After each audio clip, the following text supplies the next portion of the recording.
यीशु मसीह के नाम से आप सबको शालोम और स्वागत। आज सुबह हम पहला करंथियों की अध्ययन करने जा रहा है। पहला करंथियों, पहला हम कहेंगे 4:1-14:7-1। आपको मालूम है 4 सुसमाचार हम कर चुका है।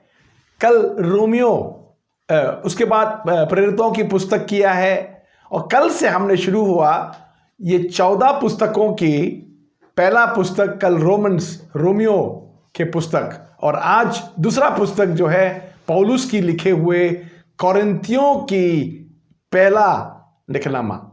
तो यहाँ पहला कोरिन्थियों में मैं आपके साथ देखेंगे। पहला कोरिन्थियों में 16 अध्याय हैं। कितने अध्याय हैं? 16 अध्याय हैं।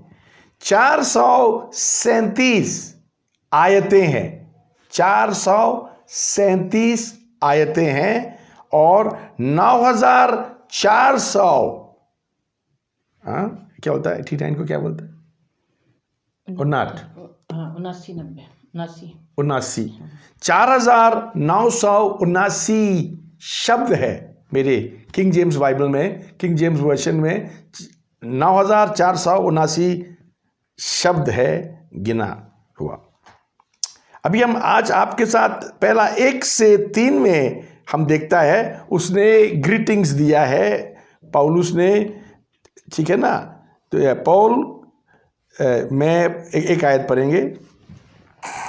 पौलुस की ओर से, जो परमेश्वर की इच्छा से यीशु मसीह का प्रेरित होने के लिए बुलाया गया है, और भाई सोसिथिनेस की ओर से। हाँ जी,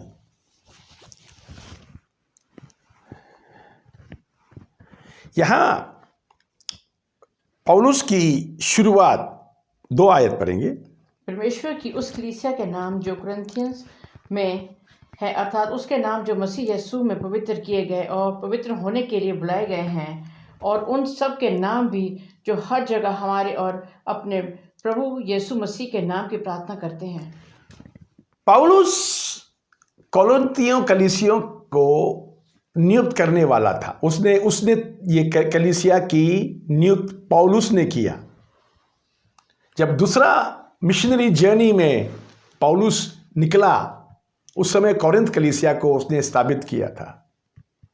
और तीसरा जर्नी से पहले उसने पहले कोरिन्थियों को लिखा है। आप मेरे साथ अध्ययन करें, ये कोरिन्थियों की कलीसिया को क्या कहा उसने। 4 आयत में वो धन्यवाद दिया। 4 आयत। मैं तुम्हारे विषय में अपने परमेश्वर का धन्यवाद सदा करता हूँ, इसलिए कि परमेश्वर का ये अनुग्रह तुम पर मसीह यीशु में हुआ है। हालेलुया।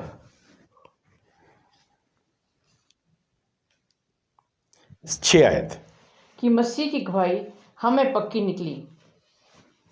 7 आयत। यहाँ तक कि किसी वरदान में तुम्हें घटी नहीं, और तुम हमारे यीशु मसीह के प्रकट होने की बात जोते रहते हो। हाँ, ये देखिए, वरदानों में कलीसिया में कोई कमी नहीं है। कोरिन्थियों कलीसिया में वरदान भी है, और यीशु मसीह की आने की अहमद की इंतजार भी करने वालों में से है। हाँ जी, आगे। वो तुम्हें अंत तक दृढ़ भी करेगा कि तुम हमारे प्रभु यीशु मसीह के दिन में निर्दोष ठहरो। हाँ, निर्दोष ठहरना भी जरूरत है। परमेश्वर सच्चा है, जिसने तुमको अपने पुत्र हमारे प्रभु यीशु मसीह की संगति में बुलाया है। हालेलुया। परमेश्वर हमें अपने पुत्र की संगति में, यीशु मसीह की संगति में हमें बुलाया है। अभी गड़बड़ क्या है?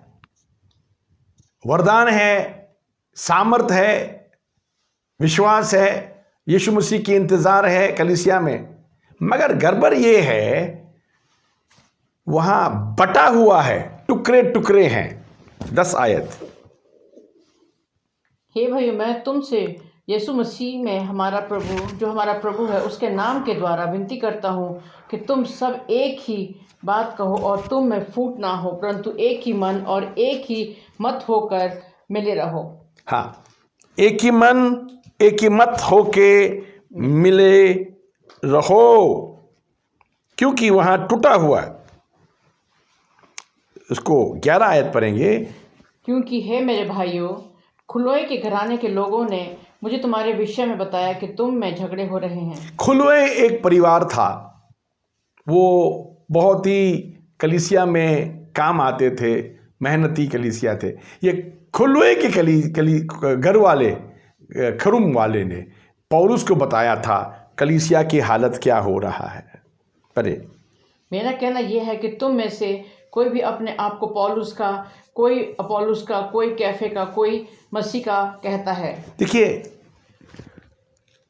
बटे हुए, कोई पौलुस की पसंद करने वाले लोग हैं, कोई अपोलुस को पसंद करने वाले लोग हैं, कोई केफा जो पतरस है उसकी पसंद करने वाले लोग हैं, कोई नहीं बोलता हम तो यीशु मसीह का है, ऐसे लोग भी हैं। तो अभी 13 आयत में पौलुस कहता है क्या मसीह बटा हुआ है? 13 आयत, क्या मसीह बट गया? क्या मसीह बट गया? क्या पौलुस हमारे लिए क्रूस पर चढ़ाया गया? क्या पौलुस तुम्हारे लिए सलीब पर चढ़ा? या तुम्हें पौलुस के नाम से बपतिस्मा मिला? क्या पौलुस के नाम से बपतिस्मा लिया?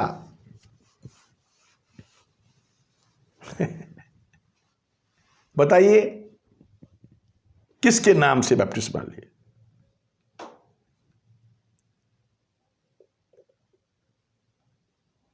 और यहां हम देखता है पौलुस बताता है 1 अध्याय की 10 से 31 आयत में हम पढ़ेंगे आपके साथ।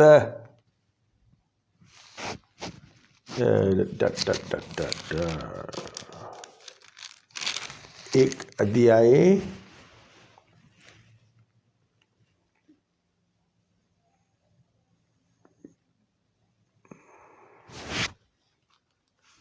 1 अध्याय की 22 आयत पढ़ेंगे। यहूदी तो चिन्ह चाहते हैं और यूनानी ज्ञान की खोज में हैं। यहूदी चिन्ह के मांग करता है, चिन्ह दिखाओ, और यूनानी कहता है मुझे विजडम, क्या बोलता है इसको? यूनानी क्या बोलता है? ज्ञान की खोज में। ज्ञान, यूनानी ज्ञान की खोज में है, तो यहूदी चिन्ह की खोज में है। अभी आपको अलग अलग लोगों का बीच में जब काम करना पड़ता है प्रभु का सेवा, तो उनकी डिमांड अलग अलग है। तो अभी यूनानी और यहूदी कहता है हमको चिन्ह चाहिए, यूनानी कहता है हमें ज्ञान की बात बताओ। यहां पौलुस यहां समझा रहा है। 25 आयत, क्योंकि परमेश्वर की मुक्त मनुष्य के ज्ञान में परमेश्वर का मूर्खता ज्ञानमान से भी, मनुष्य ज्ञान से भी बड़ा है, और परमेश्वर की निर्बलता मनुष्य के बल से बहुत बलवान है। और यहाँ 26 आयत से उसने बताया प्रभु ने कैसे लोगों को बुलाया है। बहुत बड़े लोगों को नहीं बुलाया, बहुत समझदारों को नहीं बुलाया, बहुत ऊंचे दर्जा के लोगों को नहीं बुलाया, मगर हमें बुलाया, नीचे के दर्जों को बुलाया है ताकि उनको शर्मिंदा कर सके। हालेलुया। यहाँ 2 अध्याय में हम जाता है, 2 अध्याय बताता है परमेश्वर की मन कैसा होना चाहिए हमारे अंदर, the importance of the mind of Christ. हाँ पढ़िए, हम आपके साथ देखें। और हे भाई 6 आयत पढ़ेंगे। फिर भी सिद्ध लोगों में हम ज्ञान सुनाते हैं, परंतु इस संसार का और इस संसार के नाश होने वाले हाकिमों का ज्ञान नहीं। हालेलुया। आगे, हाँ आगे बढ़, 7 भी पढ़ो। परंतु हम परमेश्वर का वो गुप्त ज्ञान भेद की रीति पर बताते हैं जिसे परमेश्वर ने सनातन से हमारी महिमा के लिए ठहराया। हालेलुया। अभी वो बताता है, हम ज्ञान बताता है तो सिर्फ परमेश्वर का ज्ञान, दुनियावी ज्ञान नहीं। यहाँ 10 आयत। परंतु परमेश्वर ने उनको अपने आत्मा के द्वारा हम पर प्रकट किया, क्योंकि आत्मा सब बातें वरन परमेश्वर की गूढ़ बातें भी जानता है। हाँ, आत्मा ने हमें बताया। आत्मा सब बातों को ज्ञान रखता है। हालेलुया। हालेलुया। और यहाँ आगे भी बताता है 11, 12, 13, 14, 15 भी हम पढ़ेंगे। 11 से 15 पढ़ेंगे। मनुष्य में से कौन किसी मनुष्य की बातें जानता है? केवल मनुष्य की आत्मा जो उसमें है, वही परमेश्वर की बातों भी कोई नहीं जानता, केवल परमेश्वर का आत्मा। परंतु हमने संसार की आत्मा नहीं, परंतु वो आत्मा पाया है जो परमेश्वर की ओर से है, कि हम उन बातों को जाने जो परमेश्वर ने हमें दी है। हाँ जी, जिनको हम आत्मा की बातों को आत्मा ही जानते हैं। आत्मिक बातों को शारीरिक आदमी समझ में नहीं आएंगे। ये बातें 11 से 15 आयतों में हम देख सकता है। हम आगे देखेंगे।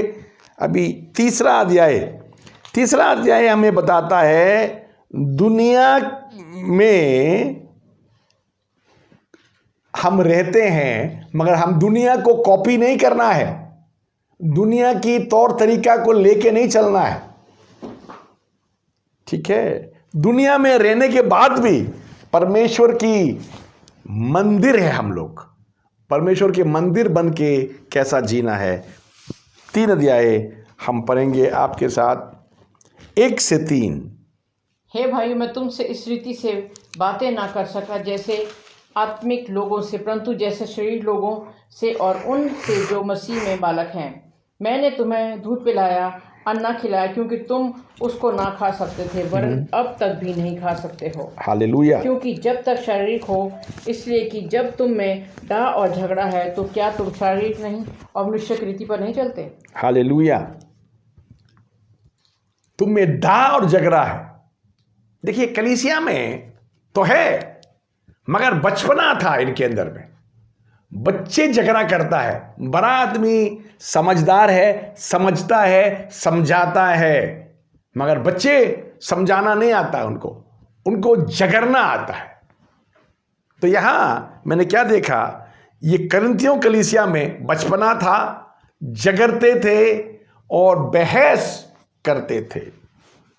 यहां अभी पौलुस कहता है तुम बच्चे हैं, तुमको हम बड़ा बातें नहीं कर सकता। यहां 10 आयत पढ़ेंगे। परमेश्वर के अनुग्रह के अनुसार जो मुझे दिया गया है, मैंने बुद्धिमान राजमिस्त्री की नाई नेव डाली और दूसरा उस पर रद्दा रखा है। परंतु हर एक मनुष्य चौकस रहे कि वो उस पर कैसे रद्दा रखता है। हाँ, ये घर बनाने के बाद कर रहा है। बोलता मैंने कलीसिया का स्थापित किया है, फाउंडेशन मैंने ले किया है। जरूरत नहीं है मैं ही सब कुछ कर लूं। दूसरा भी आएंगे, उसके ऊपर में बनाएंगे। अपोलोस आएंगे, दूसरे सेवक लोग आएंगे, सबको आने दो, काम करने दो। परमेश्वर का वचन चाहता है सब अपना काम करे, झगड़ा ना करे। हालेलुया। इसके बाद 3 अध्याय की 16 आयत देखते हैं। क्या तुम नहीं जानते कि तुम परमेश्वर का मंदिर हो और परमेश्वर का आत्मा तुम में वास करता है? परमेश्वर का मंदिर हो, परमेश्वर की आत्मा तुम में वास करता है। परमेश्वर रहता है तुम में, आप में, मुझ में परमेश्वर रहता है। इसीलिए संभल के चलिए, जीवन को संभल के रहिए, क्योंकि यहां अब प्रभु यीशु मसीह वास करता है। हालेलुया। हम यहां देखता है 18 आयत कहता है, तो आप अपने आप को धोखा मत दो। अपने आप को धोखा न दे। यदि तुम में से कोई इस संसार में अपने आप को ज्ञानी समझे, तो मूर्ख बने की ज्ञानी हो जाए। हाँ, बोलता अपने आप को बड़ा मत समझो। हाँ, क्योंकि इस संसार का ज्ञान परमेश्वर के निकट मूर्खता है। मूर्खता है। अभी हम 22 आयत पढ़ेंगे। क्या पौलुस, क्या अपोल्लोस, क्या कैफा, क्या जगत, क्या जीवन, क्या मरण, क्या वर्तमान, क्या भविष्य, सब कुछ तुम्हारा है। हालेलुया। जगरने की जरूरत नहीं है, सबको कबूल करो, सब तुम्हारा है। अभी 4 अध्याय में हम देखता है रसूलों की जीवन में परमेश्वर ने गुप्त बातें उनको दिया गया है। हम पढ़ेंगे 4:1। मनुष्य हमें मसीह के सेवक और परमेश्वर के भेदों की भंडारी समझे। परमेश्वर की वेदों की भंडारी, ठीक है ना।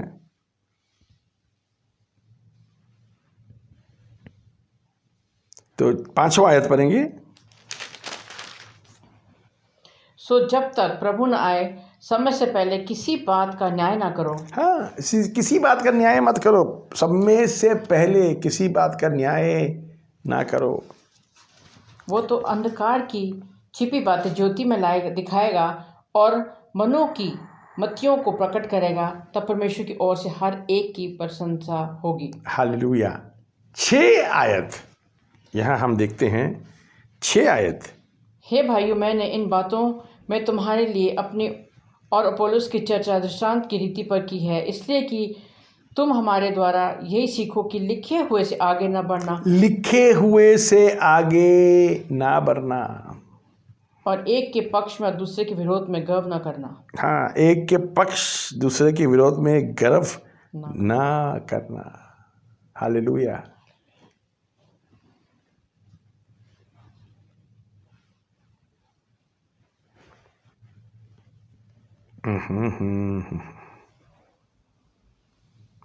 यहाँ मुझे बहुत अच्छा लगता है, लिखे हुए से आगे ना बढ़ना।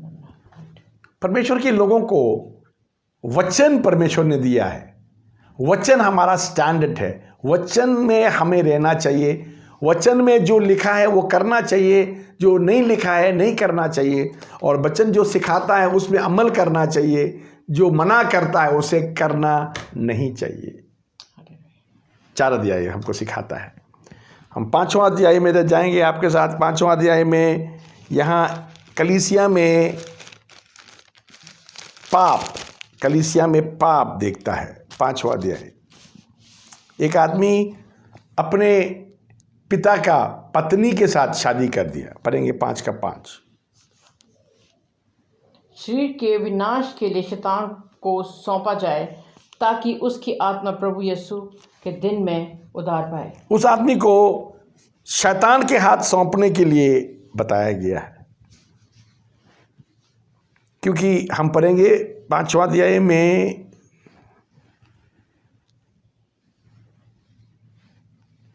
यहाँ 11 आयत से हम पढ़ेंगे आखिरी तक। 5 अध्याय की 11 आयत से।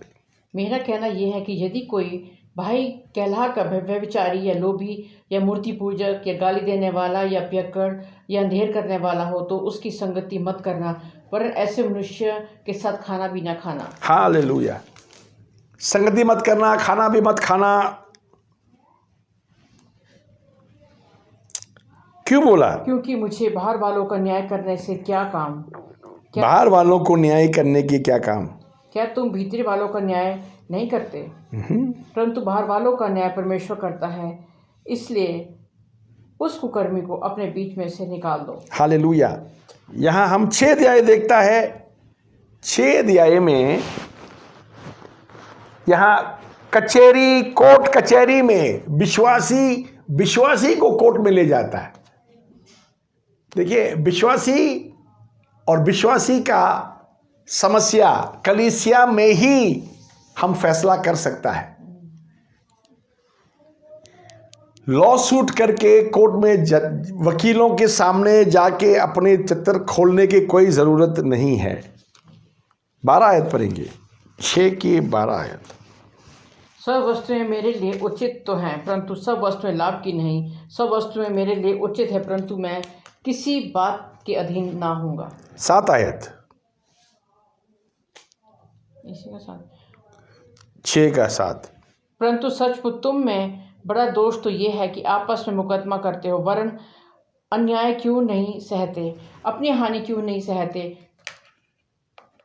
सहता नहीं है, प्रॉब्लम एक दूसरे को सहता नहीं है। 7वां अध्याय में हम देखता है शादी के बारे में बताता है, शादी की वाचा के बारे में। उसके बाद हम देखते हैं 8वां अध्याय में जो मूर्ति को चढ़ाया हुआ खाना नहीं खाने के लिए, और 9वां अध्याय में बताता है अपोस्टल जो प्रेरितों का हक क्या है, उनकी क्या इजाज़त है क्या नहीं है। और 10वां अध्याय में हम देखता है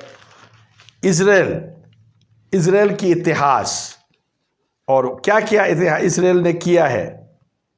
मगर बाइबल कहता है 10 अध्याय की 11 आयत हम पढ़ेंगे। परंतु ये सब बातें जो उन पर पड़ी दृष्टांत की रीति पर नहीं, और वे हमारी चेतावनी के लिए जो जगत के अंतिम समय में रहते हैं लिखी गई हैं। हमारे लिए है, हमारे लिए चेतावनी है। हालेलुया। और 11 अध्याय में हम देखता है ये इबादत, आराधना करना, ठीक है ना। आराधना कैसे करता है, लेडीज़ को कैसे करना चाहिए, सर ढकना चाहिए, और ये बताता है बाल कैसा रखना चाहिए, कलीसिया की डिसिप्लिन क्या है, और नया कवनेंट, नया वाचा क्या है, यह हम देख सकता है। और 12 अध्याय में हम आत्मिक वरदानों का देखता है। 12 अध्याय में आत्मिक वरदान क्या क्या है, कितने वरदान है, 9 वरदान है। 9 वरदान क्या क्या है यहाँ हमको डिस्क्राइब करता है। उसके बाद 13 अध्याय में प्रेम, सबको चाहिए प्रेम, ये प्रेम के बारे में, ठीक है। और 14 अध्याय यहाँ अन्य भाषा और भविष्यवाणी दोनों के बारे में बताता है। और 15 अध्याय यीशु मसीह की जी उठने की बात बताया जाता है। और 16 अध्याय अपनी प्रभु की लोगों के लिए चंदा के बारे में यहाँ हम देख सकता है। तो मैं आपको कह दूं, कोरिन्थियों के कलीसिया में समस्या था। क्या समस्या है कोरिन्थियों के कलीसिया में? कोरिन्थियों के कलीसिया का समस्या क्या था, बहुतों को मालूम नहीं है। 7 अध्याय में उनका सवाल था। यहाँ 6 सवाल मिलता है आपको, 6 सवाल। 7 अध्याय में शादी क्या है उसका सवाल, और 8 अध्याय से 10 अध्याय तक हम देखता है मसीही आज़ादी क्या है। 11 अध्याय दिखाता है कलीसिया की चाल चलन क्या है। 11 अध्याय 12 अध्याय में से 14 अध्याय तक, 12 से 14 तक आत्मिक वरदानों की बात करता है। और 15 में यीशु मसीह के जी उठने के, और हम उनके जी उठने के सामर्थ्य के साथ कितना मिल सकता है वो दिखाता है। और 15 अध्याय यीशु मसीह के जी उठने के कारण हमारे जीवन में क्या फ़ायदा हुआ। और 16 अध्याय में विश्वासियों के लिए मदद के चंदा लेने के लिए बताता है। कोरिन्थियों की पुस्तक ऐसा देखा जाए तो कलीसिया दुनिया की तरफ दौड़ रहा था और दुनिया की चाल चलन उनमें आ गया। मगर पौलुस बताता है नहीं नहीं नहीं, मसीह को ही रहने दो तुम्हारे जीवन में। मसीह यीशु ही तुम्हारे अंदर रहना लायक है और कोई नहीं।